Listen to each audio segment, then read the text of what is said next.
Is the TV show Alien Earth or the movies Relay or Dead to Rights worth watching? Should you tell a friend that you are getting a vasectomy? Why does your guy friend disappear when he gets a girlfriend? Are Girls' Night Out underrated? Plus recommendations for the week on this episode of the Stuff and Junk Show.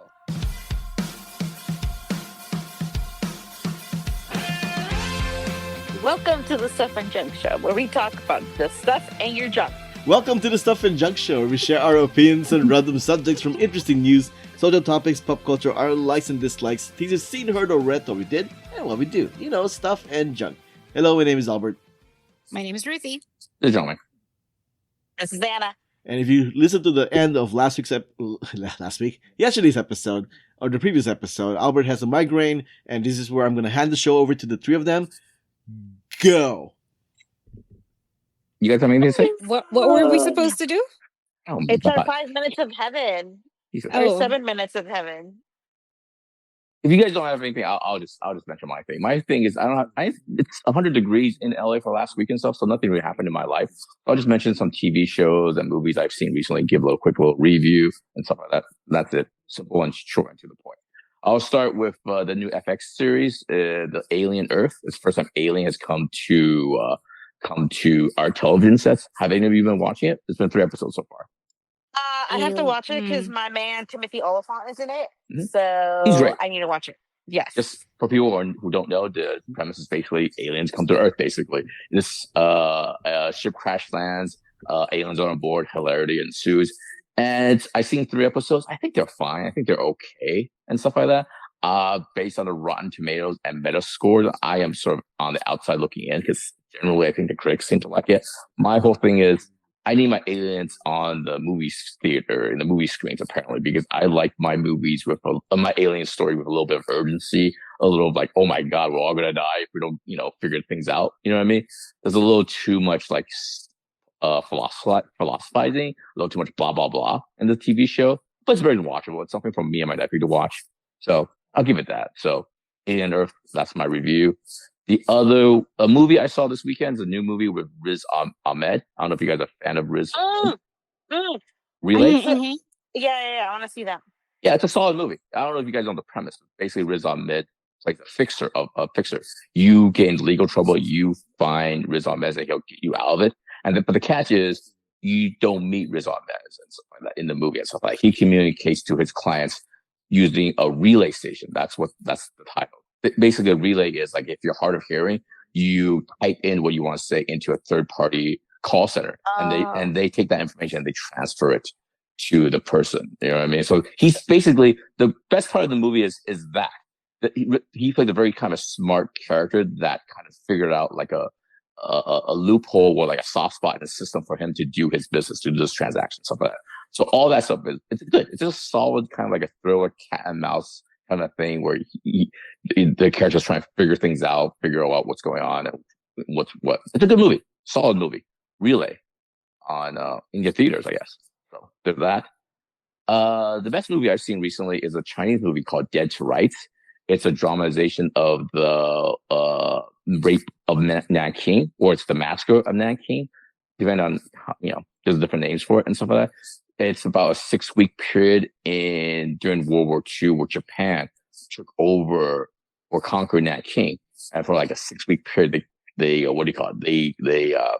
committed some horrific crimes against humanity and stuff like that. As a kid, as a Chinese kid, Chinese descent and stuff, I've heard stories, I've read the book, The Rape of Nanking and stuff like that, and to see it dramatized is very, very kind of moving, sad, and powerful.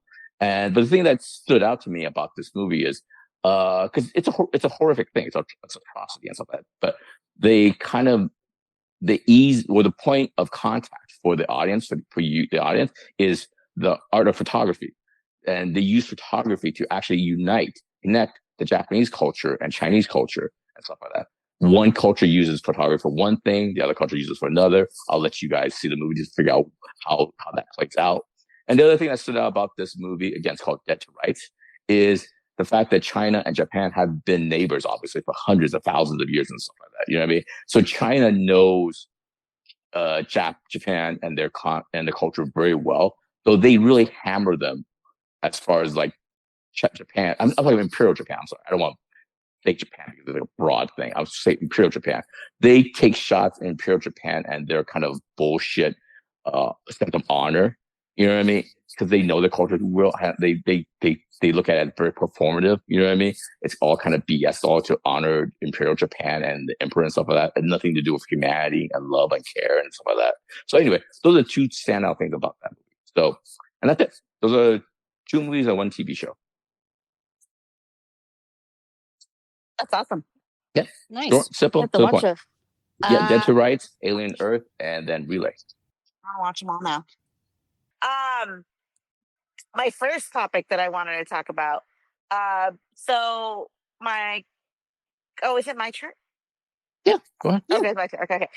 So my coworker this week was like, "Oh, at the beginning of the week, he's like, I'm gonna be out on Thursday. I'm leaving early." I'm like, "Oh, that's cool. I don't ask questions. I just get told, and that's it, right?" So I'm like, "Cool." And he's like, "I'm gonna go get a vasectomy. I'm gonna get my vasectomy done." And I was like, "Cool. Too much information." And then like it's just something that he was telling everyone, and I'm like, "Is this like?" I mean, I know it's like a thing. It's like a normal thing to do, but like, I don't want to know about the fact that you're getting a vasectomy. Like, snip, You just- snip, bye. So you're just like blank splooging everywhere? Yeah, like I don't want to know about that. Like, okay, can you just say you're getting a minor surgery done, or you're just indisposed for the rest of the day? Like, do you have to tell me that you're gonna get a vasectomy? And I'm like, I don't know. That's just like okay. You want a cookie or something? What's going on here? Do you want a cookie? Yeah, like do I get him a card? Do I get him a card? Like, I'm sorry, you got snipped. Like, I don't know. It's kind of a funny thing, but I'm just like, does he think that this is like some great sacrifice that he's shooting blanks and stuff like that? You know what I mean? maybe I don't know. How many kids does he have? Two. All right. And they're teenagers, so I think it's time, I guess.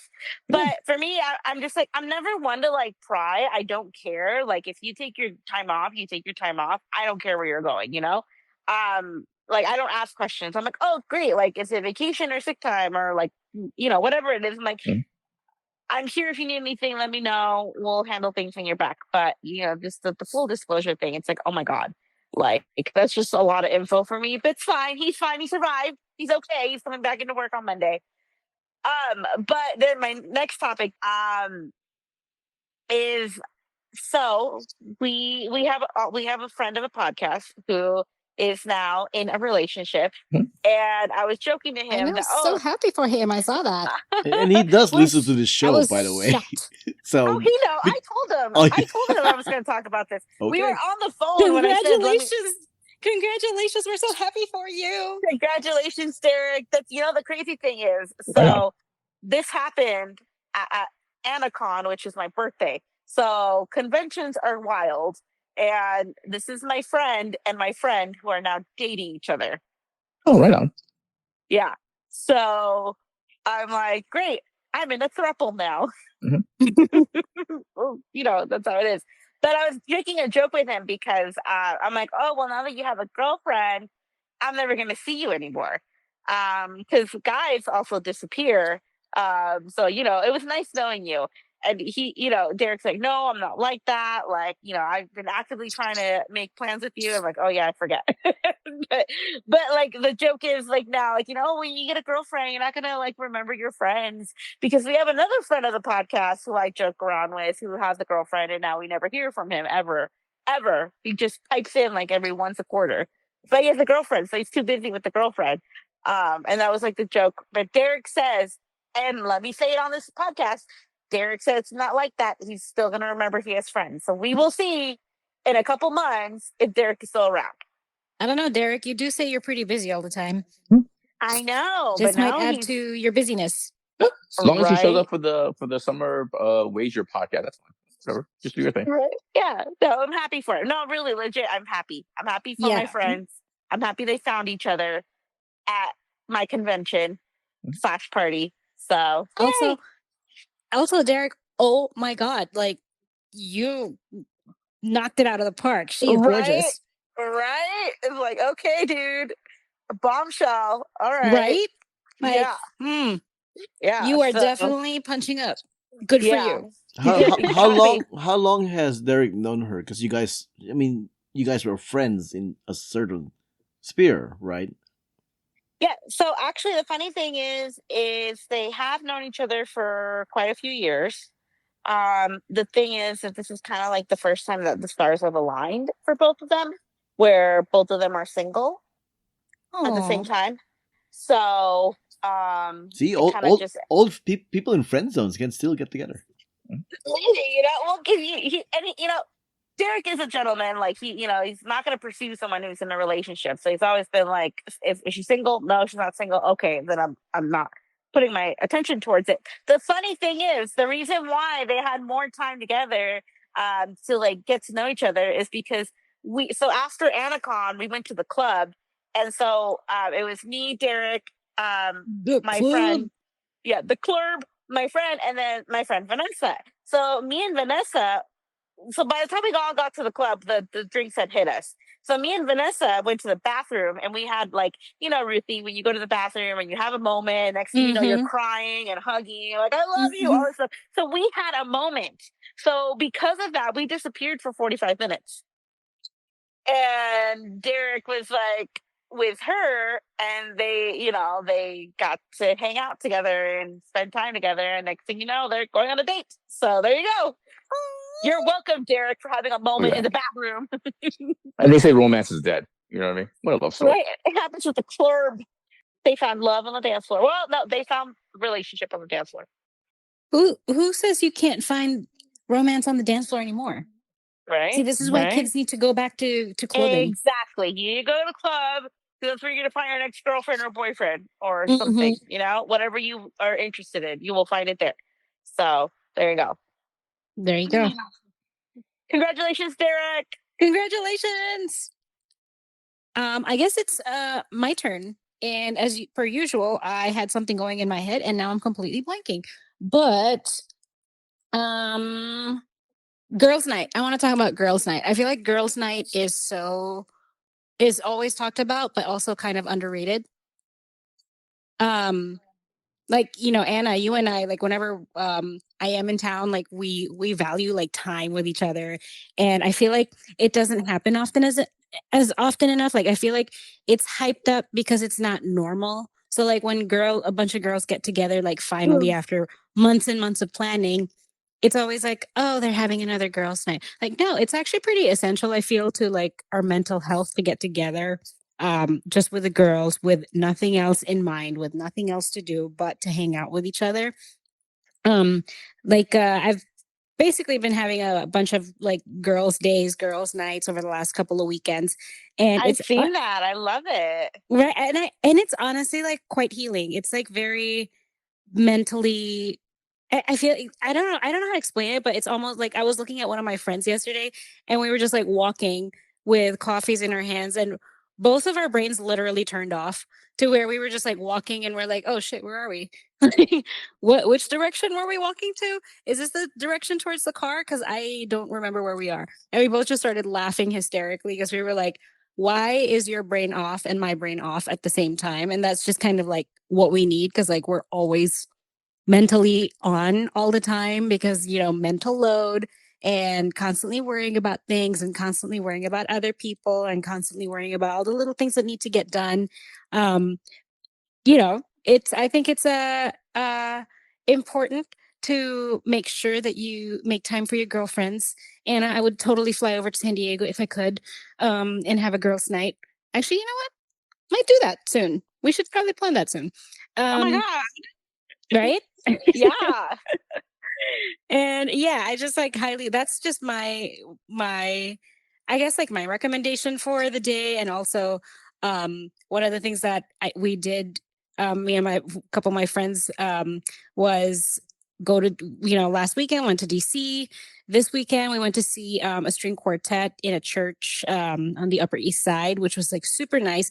And I hadn't dressed up like cute. I mean, I have like at weddings and stuff, but like just to be silly, like on a night out with friends where you're not just like in Mhm. jeans, like you're not just looking cute, you're looking like extra cute, like hair made, makeup done, face beat, put on a really nice dress, heels, Don't take the train to work. I took an Uber to dinner, and we had a really nice fancy dinner where we had a very attentive waiter, and it just was good vibes all around. And yeah, and we all just like made each other feel really good. Just shit talked a little bit about the men in our lives, but in a good way, just more of like a cathartic release.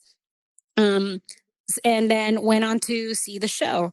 And what's funny is like after like me and the other wife that we went out with, we had to use the restroom after the show. And so our other friend like was outside, and she was smoking a cigarette. And while she was waiting for us, I think a couple of young guys like went up to her and asked to bum a cigarette from her. And then when we got outside, like they were just talking to her, and we were like, dang girl, you still got it. But as soon as we got there, she's like, okay, nice to meet you, bye. And I was like, that must have been a really good ego boost, but good for you, you still got it. And it's a good reminder that we're just here for each other, and we need one of those nights where we can just turn our brains off and just be totally silly and pretty, and do our thing. Yeah, so I agree. yeah, we're long overdue for one, Anna. I know.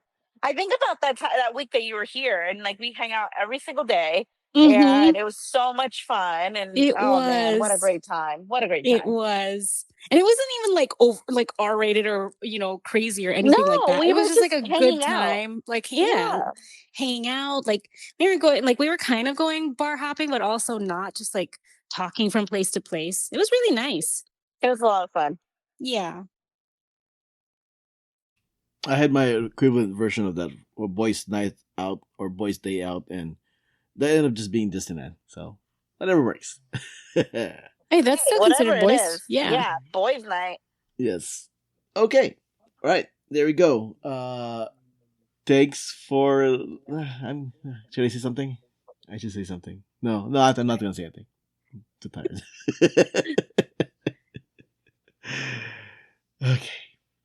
You Apologies. got this, Listeners. Albert. Apologies. Listeners. I know. You got this. I'm Apologies. just So much apologies. I'm holding your hand, and I'm giving you a tap on the shoulder in spirit. yeah. Okay. Appreciate that. All right. He had a really good boys' weekend. That's what he had. Yes. Thanks for listening. You can find this podcast on Instagram, Blue Sky Trends, and YouTube at Stuff Junk Show. You can find me, Albert, on Instagram, and Letterboxd at Albert5x5. And you can find me on Instagram at RuthieGrace13 and Ruthie's Cats. You can find me on social media at Anna Voltage or my other show, Most Extreme Ranking Challenge. Music has been provided by Gloomy June. Updates, contact info, ways to support us, and everything else is on the show notes found on whowhatwhereswhy.com. Before we go, let's give our 23 listeners some recommendations for this week. Ruthie. I recommend, I'm sure everybody has seen fever.com, which is like, it's a website basically for all these events that happens in your city. That's actually where we got the tickets for Candlelight, Music by Candlelight. And it's actually like a bunch of, independent musicians and artists that, host events all over your city. So you can pick and choose like wherever you are, and then you have a calendar of events. If you want to try something different, it's really nice.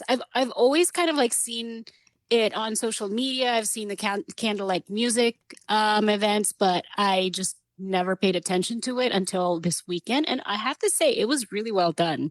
So highly recommend checking out what's it called again? Fever.com. All right, fever.com. Anna. My recommendation is I'm struggling on recommendations. Sorry, I don't have one. Oh, I would like to recommend this snack. So right now I am on my fitness journey. I'm trying to have hot girl winter. So I've been hitting the gym really hard, but I'm trying to limit my sugar, which sucks because obviously I love sugar and I always want my sweet treat. But there's these snacks that have really good macros. They're very low calorie, and they're called Drizzlicious. Or yeah, I think they're Drizzlicious. That's what it says. Yeah, and they're mini rice cakes, reimagined, whatnot. And so I tried the birthday cake bites and the s'mores cake bites, and they really hit the spot. And I don't feel guilty because it's only 90 calories for these 21 little pieces. So that hits the spot. So if you are trying to watch like your macros, your sugar intake, all that, I definitely recommend these. These really hit the spot for that sweet treat that you're always looking for. Okay. What was that again? Drizzylicious. Drizzylicious? Yeah. Drizzy. I'm trying to spell that. DRIZZILICIOUS. Oh, there you go. Drizzlicious? Costco. Drizzle?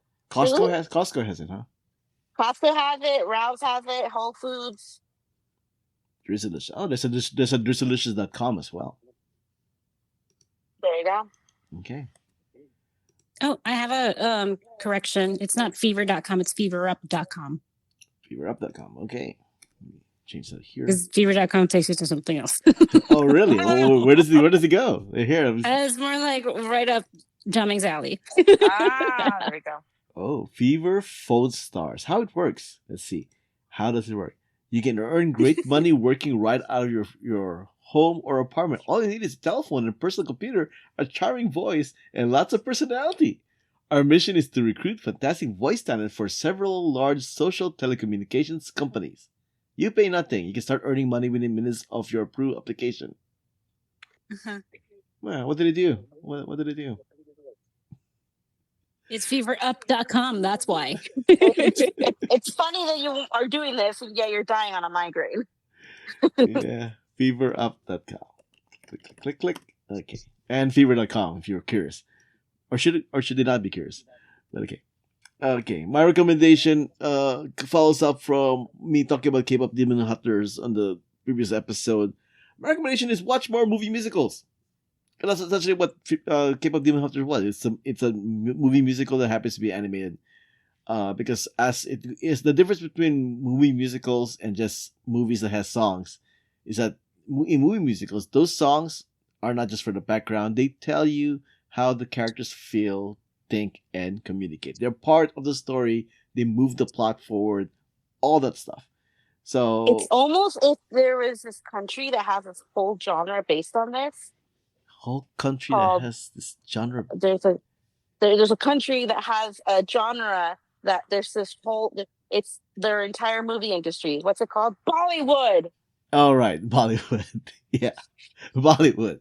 Yeah, like Bollywood. Sure, yes, very much so. Very much so. So my recommendation, to watch more movie musical. And I thought I'll go ahead and give you guys some recommendation as I am typing it up over here in the thing above. Why am I doing this myself? 2018. Okay. I'll give you some example. So one of my favorite musicals of all times pretty much came from the past because that's what I grew up on. Mary Poppins, My Fair Lady, The Sound of Music. Those are my three that I grew up on when I was really young. For the modern era, you got I'm gonna give a shout out to Matilda on Netflix. Really good. And I also gonna give up a shout out to Lady Gaga and Bradley Cooper for A Star Is Born 2018. I thought that was actually really well made, and it is a remake of a remake of a remake, but it's really well made. And I guess I should also give a shout out to Hamilton. Hamilton is a stage musical, but you can watch it kind of like a movie on Disney Plus. Is it still on Disney Plus? Do you guys know? I don't actually, so I don't know. And I specifically want to give a shout out to the John Carney movies that's been coming out for the past 2 decades now. Once, Begin Again, and Sing Street. Those 3 movies, I love them. They are what I would call more modern musicals, because what those movies do is the song sounds like traditional songs that just happens to be in this movie, and they do also move the plot along and tell people's feelings, but they're written in a way where they sound like regular songs.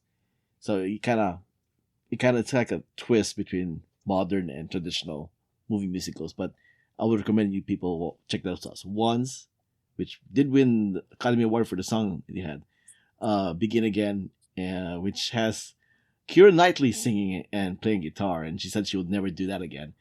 But she was actually decently good in that. And Sing Street, a bunch of kid actors who are fantastic with doing their songs, doing like 80s style songs. It was fantastic. Okay, and there we go. That's our recommendations for this week. Thank you for putting up with that. This was episode 902 of the Stuff and Junk Show. Thanks for joining us. Until next time, this podcast has been a Who with Worst Wide production.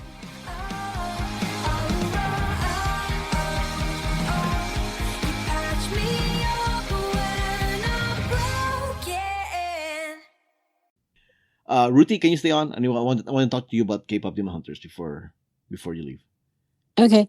Okay. Ooh, I feel like I'm in trouble. No, I you're not in know. trouble. Oh my god! Yeah, I was like, oh my god. Can you stay on? I was gonna talk spoilers. I was gonna talk spoilers. That's why. PTSD.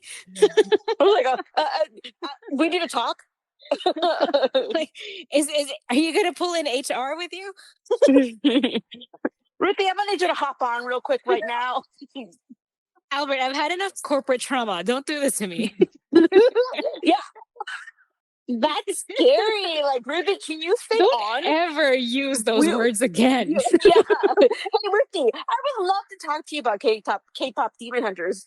Do you want to talk more? No. It says, Yeah. Ruthie, I need you to stay on. Okay, I need you to real Rose quick. Annalise, can you just stay on? Like, what did I do? I was so scared. I was like, oh my god, I'm scared for you. Like, should I stay on and never leave? Okay. Like, All right. Okay. Anna, you can leave if you want. okay. Oh, okay. Now that's Bye. passive aggressive. Now you can leave Yeah, if it's you like- want. I mean, I mean, Anna, unless you just don't care about spoilers for the movie. I don't, but I do want to get going. Oh, well, right now the door is closed and this room is very hot, so I would like to open it and get going. But my movie starts at 7, so I'm gonna nap before I go. No problem. Okay. Go. All right, have fun, Have guys. fun. Have fun with your HR meetings. Bye. No, just real quick. I just wanted to talk to you like the whole reaction in the movie. Mhm. Yeah. What do you think was the song that they sang the loudest to? Oh, in the movies, Golden. No, it was actually What It Sounds Like. This is what it sounds like the Yeah. finale song. Yeah. Really? Yeah, it was like almost like a chorus that was happening in the movie theater when that song came on. I think it felt because the majority of people in the crowd, from what I can tell, are like young kids, like literally young kids, like probably like 8, 9, 10 or whatever, as well as like teenagers and the college kids or whatever. The people that are my age are essentially, they brought their kids there. So I was like, Okay. yeah, but yeah, that was the song that they were really into, and it almost seemed like, This is what it sounds like. because I mean, if you look at the lyrics for that movie, for that song, it is very like emotional and very cathartic kind of thing, you know. Yeah. And I I guess think, also like it's a little bit easier to sing than Golden. yeah, Like Golden's like really hard to sing. yeah, a lot of people didn't try on Golden that much. It was kind of like yeah, I'm not gonna attempt that in here kind of Yeah. situation. The second song that they sang loud to was Your Idol. Oh, yeah, I can see that because I that's a really good song. It's a really good song, but I question like you know, a lot of kids, even Chloe said like Your Idol is my favorite song kind of thing, right? And I kind of question it a little bit because I mean, Your Idol is about parasocial relationships, right? Mm-hmm. So, and I mean, the song is good, but I feel like they connect on it on maybe I'm overthinking it, but I feel like they're connecting on it, thinking of the other side of the story. Like they're the ones singing that song is the way I kind of interpret why people seem to like this song a lot. You know what I mean? No, not really. What do you mean? This is essentially a song of parasocial relationship where the person, the artist or whatever, knows that they have you in their grasp. They know that you will do whatever I tell you because you worship me. That's what the song is Mhm. about. right? Yeah. Yeah. And I feel like the lesson from that song should be you shouldn't do that kind of thing. But the fact that a lot of people seem to really like the song, I'm not sure if they get the actual message of it. I think they do, and I think that's why they sing it. I hope so. Because like they do get it. I mean, it's pretty visual in the movie that they did come out as the demons, as the bad guys, and Yeah. people still love it because I mean I think they know what they're singing about. And I hope so. Yeah. I'm concerned because like celebrity culture has, I think, never been this bad. So Mm, really? I think so because I mean back in the day, all celebrity culture was like movie stars, right? Now Mhm.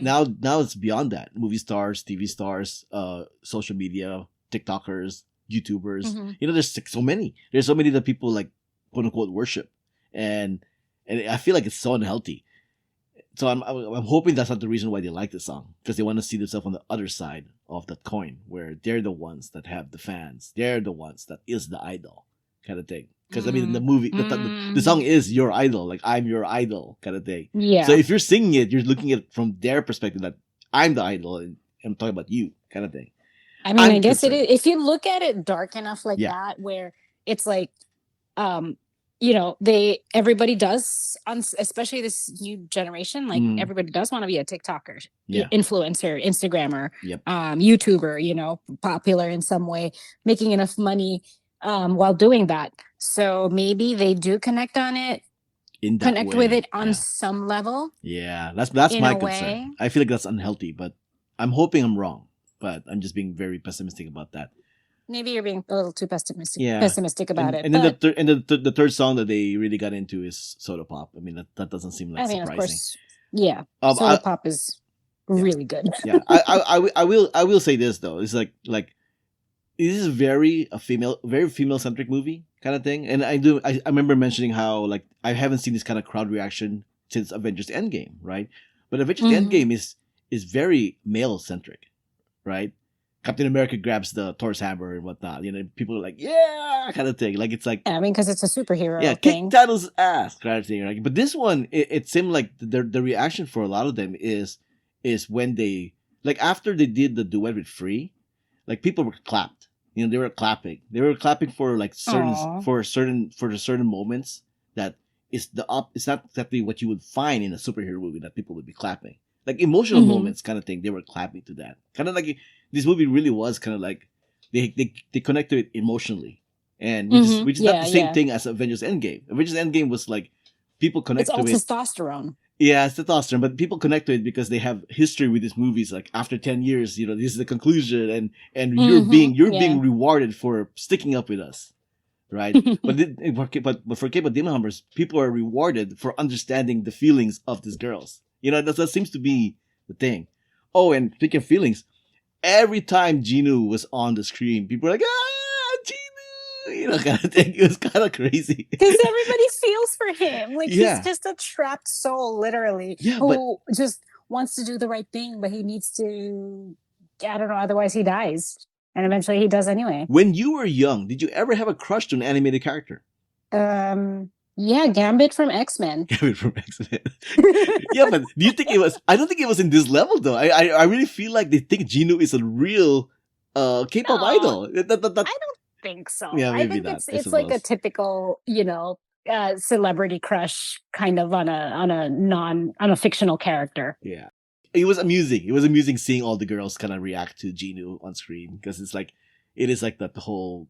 It's just like they're so cute, like it is like oh my god, you're so cute. You kind of get cute aggression just from like how the animation was made. Like they are cute, and then like in Idol, Yeah. in the song when they came out, it's like there's entire YouTube reviews about it where they all of a sudden got sexy. Oh It yeah, was like, absolutely. whoa. Absolutely. The crowd reaction like was the same as Mira and Zoe when they saw Mhm. Abs, Abby. Yeah. But when the Sajo Boys goes on, the crowd goes nuts. Like Sajo Boys. Exactly. It was pretty funny, and one remarkable moment was that scene where Gino sacrifices himself to save Rumi, Mhm. right? Yeah. And people are like, no, Which is a superhero Gino! move Like when he went from like villain to superhero. So you're all of a sudden like, But they were screaming because they know he's gonna die. It's like, no, I know. Jin! Like at a certain point, I did hear one person in the audience go,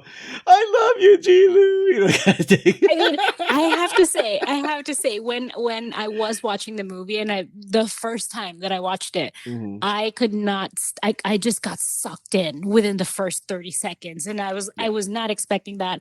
I did not watch the trailer. I just kind of went in it blind and Yep. expecting to just play it in the background. And I was so sucked in and zoned in for Mhm. that whole hour and whatever minutes it aired for.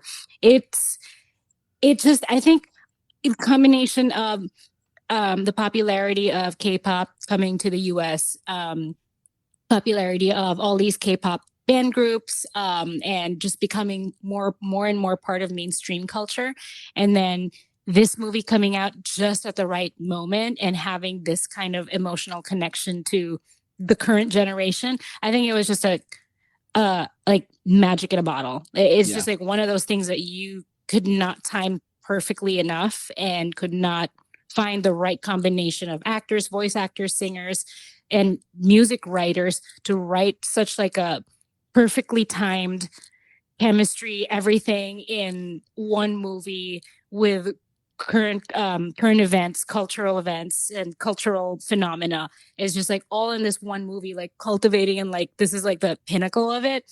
I think that's why everybody was just like ready to explode when this movie came out, and it was like, oh my god, this is like everything that's been happening. It's finally in mainstream Netflix, and everybody can see what we've been going crazy about.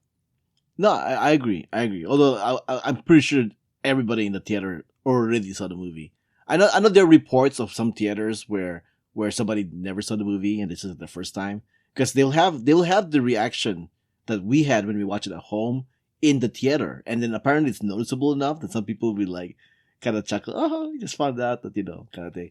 So, but yeah, it was a amazing experience. I'm glad I went. It's like I don't think That's good. yeah, I don't know how that could be replicated again because Endgame came out like 6 years ago, and then now I'm finally watching a movie with this kind of crowd reaction, and I just thought that was gone. It was just gone forever now. But no, I guess it still happens. It can still happen. So yeah, Yeah. it was good. If Nice. Netflix I'm glad you had fun. if Netflix oh, I forgot to mention on the thing that I don't know why AMC did not carry this movie. Hmm.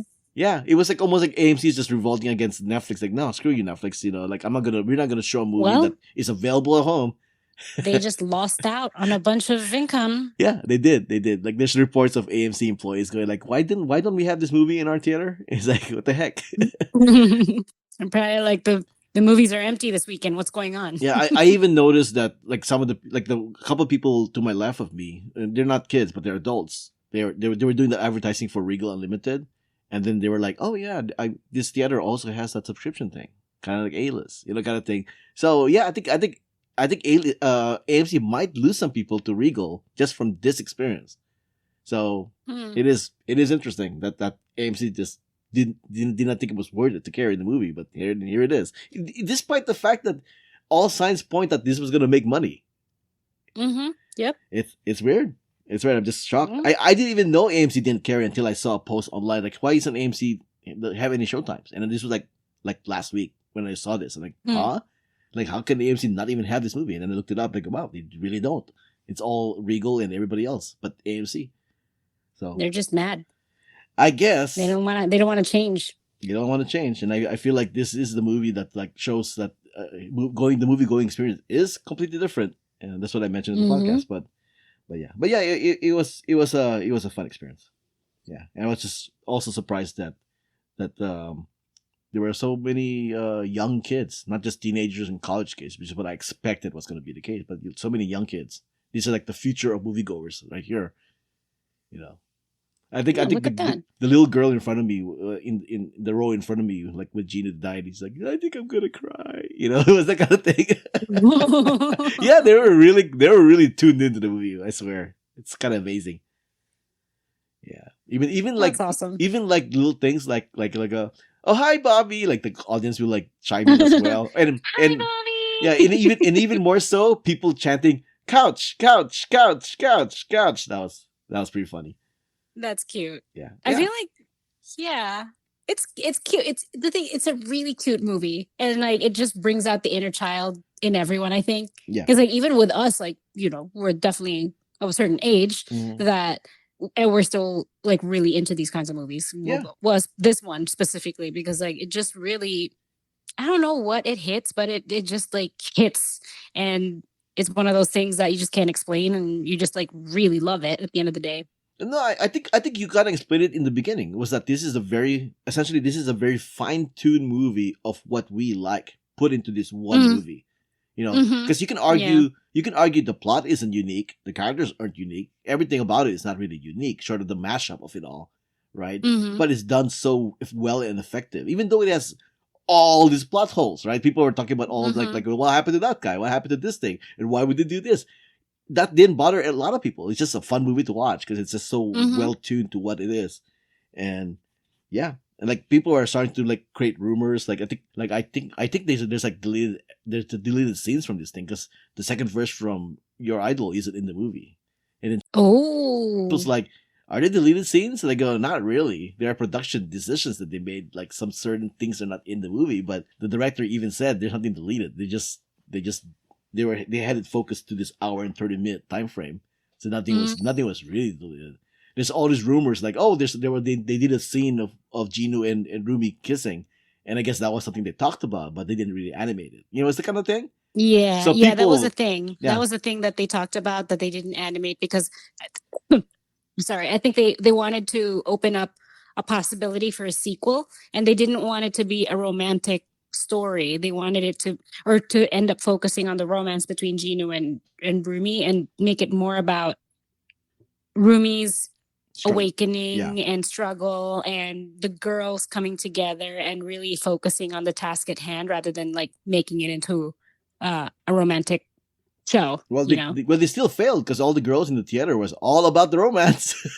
I mean, that was the hook. Like they kept everybody wanting more, and there's rumors of, is Gina going to come back in the sequel? They'll be Maybe somehow she resurrects him because she gets stronger as a demon, as no, a no, half no. Remember, demon. Gino gave her his soul. You can't, Exactly. So like she yeah. could be stronger as a demon No, no. What I mean and is even like as a hunter. what I mean is like his soul is trapped in her, is in her. Right. So she can resurrect. She might be Yeah, able to resurrect because him. I don't see because because the whole plot of the sequels, potential sequels, haven't been written yet, and after this reaction, they'll be a fool not to bring Gino back. They'll be a Yeah. fool not to bring the Saja boys back. Because Mm-hmm. just imagine we live in a world where uh a boy band K-pop artist that's fictional is doing better than BTS did. You know that they reached the heights that BTS couldn't even reach. Same thing with Huntrix. So it's Mm-hmm. like Yeah. Blackpink never got the number one spot. But they No. did. So I think they'll be a fool not to just let them slide away from this. But my only concern is that just as it is where an artist released like a really good first album, and they always call it the sophomore slump, right? Because Mm-hmm. a lot of people don't seem to be thinking about it too much because they think about, oh, the movie's good because of the characters and the story and blah blah blah. But they don't a lot of them don't seem to realize how important the songs were because the songs were just all bangers, right? Mm-hmm. You Yeah, can't they have were. another one of these movies and not have the songs be the same quality as the first one, and that seems Yeah. really hard to pull off, right? Yeah. Like Frozen, Yeah. I like Frozen 2 more for the story than the songs. The songs I really like, but they're definitely not as catchy as the first movie, right? And Mm-hmm. people commented that a lot. So I feel like K-pop Demon Hunters, if they want to play it safe, they should just stop right now. But Quit 'cause while they're ahead. quit while they're ahead. But I mean, I have faith with the talent behind this to write songs that are just as good. But who knows? Just don't know. So yeah, it is concerning. But yeah, and plus this movie took 5 years to make. So if you're seeing a sequel, and if it isn't rushed, it's another 5 years Yeah, that's true. Or 9. Just or like 9. how Yeah, long this movie took. yeah. The one of the writers of the movie, one of the director writers in the movie, did say that they had songs that they wrote for this movie that they are That probably they didn't use. they didn't use that they're probably going to use for the next one. That's Mm. kind of what they implied. So I don't know. Yeah. It could be. Yeah, be. I've also toyed with the idea that maybe they should make it a trilogy, and then the first movie is about Rumi, the second movie is about Mira, the third movie is about Zoe. You know, that kind of thing. Oh yeah, that's another thing. Like we don't know about Rumi's mother. We don't know anything. Yeah. So then there definitely has to be a continuation. Yeah, all that, and people want to see Jinu's backstory resolved better. Like they want a happy ending with his mom and sister. And I don't blame them. Of course. I don't blame them, but at the same time, maybe that's just all it really is. I mean, they could go the way of like, you know, Gimu kind of like did something to them, and it isn't Jinu's fault. But I think that might also ruin his character if it's not his fault, because it is his fault. Mm-hmm. So, but yeah. Anyways, I just want to talk K-pop Demon Hunters. I don't think You just wanted to get that out, right? because I've just for the past 2 months I didn't really have anybody to talk to besides John Ming, and even then we weren't really talking about it. So. Why haven't you called me? We've been talking about this and sending reels back and forth. Yeah, no, you're right. You're right. You're right. Duh. We could have. I think because I was waiting for a podcast, for me talking to you in the podcast, and in the moment just never happened. Oh, okay. Yeah, and that's part of the reason why I'm Yeah, like, can you stay behind? Let me just get it all out there. Like I'm in trouble. Sheesh, my heart skipped a beat when you said that. Like, what did I do? No. I was about to cry. Yeah. We want to cry. Come on. Don't ever do that. It's so traumatizing.